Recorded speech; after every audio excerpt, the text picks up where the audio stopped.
Most people are overpaying for MacBooks in 2026 without even realizing it. You might think the latest model is the only option, but the reality is very different. In this video, I'm going to show you exactly how to get a MacBook for less, when you should buy, and what models are actually worth your money. Stick around because these tips could save you hundreds, maybe even thousands of dollars. Apple has been releasing MacBooks at a staggering pace over the past few years, with the M1, M2, and now rumors of M3 chips circulating. Many buyers feel pressured to always grab the newest model. But here's the truth, the newest doesn't always mean the best for you. Depending on your usage, the older models might actually serve your needs better and cost significantly less. Before we dive into specific deals and strategies, let's take a quick look at why MacBooks are priced the way they are in 2026.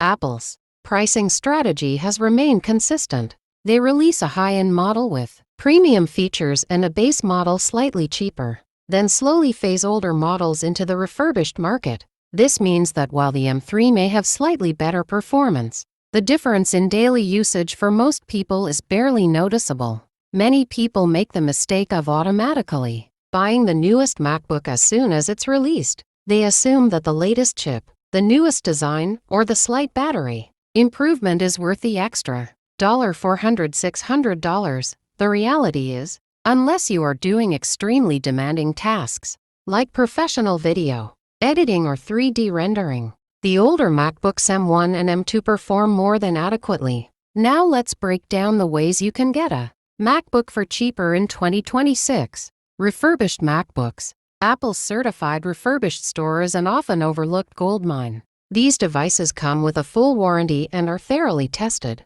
yet cost 15 to 25% less than brand new models. For example, an M2 MacBook Air that normally costs $1,200 can often be found refurbished for around $950. Used to slightly older devices, buying from trusted marketplaces or verified resellers can save you hundreds. People upgrade frequently, meaning lightly used devices are available at significant discounts.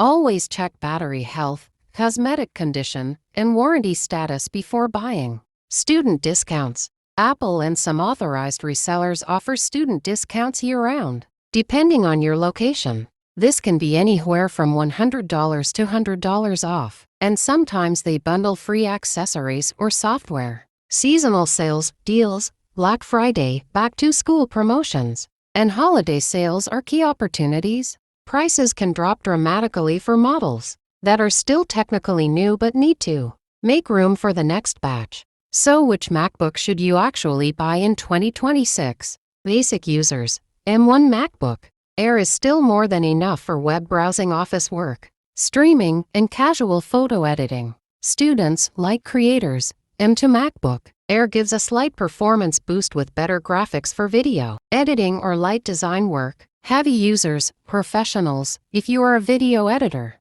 programmer, or run demanding apps, M2 Pro or M3 Pro might make sense, but only if you really need the extra power. When it comes to choosing the best MacBook in 2026 without overpaying, there are a few options worth considering.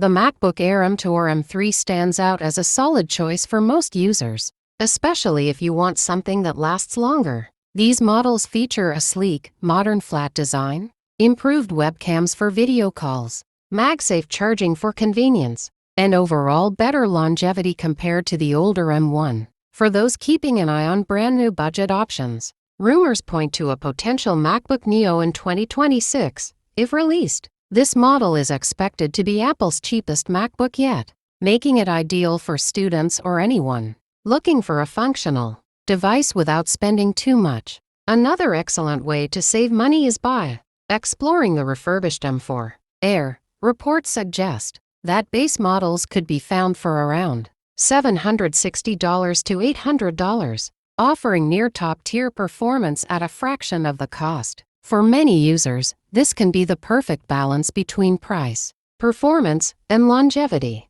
By understanding these options, you can make a smarter decision, avoid overspending, and still get a MacBook that meets your needs for years to come. Let's talk real life. I know someone who bought an M3 MacBook the day it launched. Within a month, the The refurbished M2 model they could have bought was $400 cheaper. And for their actual usage, they wouldn't have noticed a difference. These little mistakes happen all the time. And that's exactly why smart buying is key. Avoid hype. Just because everyone is talking about a new MacBook doesn't mean it's the best choice. Beware of fake deals. Scammers often advertise almost new MacBooks at suspiciously low prices. Always verify the seller. Timing matters. Buying right after launch is usually the worst time. Prices are highest and availability is limited. Check Apple's refurbished store weekly. Sometimes stock disappears fast. Compare prices across multiple marketplaces. Look for student bundles or credit card cashback offers. If you are not in a rush, wait a few months after launch. Prices naturally drop. Key specifications for 2026. RAM Unified Memory, 16 GB, is the recommended minimum for 2026 to ensure the laptop remains useful for several years. 8 GB can work, but it will face performance bottlenecks. Storage, 256 GB is fine for basic users, but consider an external drive or iCloud storage to save money, rather than upgrading internal storage. NDM locks used units. When buying on used marketplaces, for example, OLX, Cashify, check for mobile device management MDM locks. Ask the seller to show the general settings to ensure there are no remote management profiles. The main takeaway: don't get blinded by the newest release. Assess your needs, check all options, and buy smart. For most people, M1 or M2 models, refurbished or lightly used, are the perfect balance of performance and price. You can save hundreds, sometimes thousands, without losing anything in terms of actual usability. If you found this guide helpful, make sure to check out the full comparison videos on my channel. Comment below which MacBook you're planning to buy and your budget. Don't forget to subscribe for more honest, practical tech advice in 2026.